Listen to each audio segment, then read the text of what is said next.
যারা নিজেকে নিয়ে ব্যস্ত থাকে তারা কখনো অন্যের দুঃখ কষ্টকে উপলব্ধি করতে পারে না।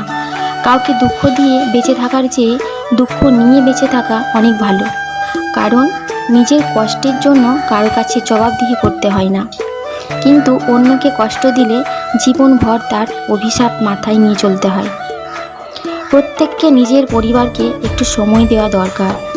আমাদের জীবনে কোনো কিছুই ফিক্সড নয়, একমাত্র নিজের পরিবার ছাড়া। অনেক কিছুই আমাদের বদলে দিতে পারে, তবে আমাদের শুরু এবং শেষ পরিবারের সাথেই হয়ে থাকে। ঘর যদি আমাদের শরীর হয়, তাহলে পরিবার হলো আমাদের হৃদয়। পরিবারের উত্তরাধিকারের উপর নির্ভর করো না, বরং ভালোবাসার ওপর নির্ভর করো। বিপদের দিনে এক এবং একমাত্র পরিবারই আমাদের রক্ষা করবে। ভালোবাসা আর পরিবার এই দুটোই জীবনের সবচেয়ে গুরুত্বপূর্ণ বিষয়।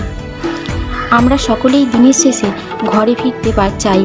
সারাদিন খাটুনির পর বাড়ি ফিরে পরিবারের সাথে সময় কাটানোটাই হলো সবচেয়ে শান্তি। আমরা সকলেই দিনের শেষে ঘরে ফিরতে চাই, পরিবারকে ভালোবাসতে চাই। সত্যিকারের সুখ তাতেই পাওয়া যায়। রাধে রাধে। ভিডিওটি ভালো লাগলে অবশ্যই লাইক, শেয়ার, কমেন্ট করতে ভুলবেন না।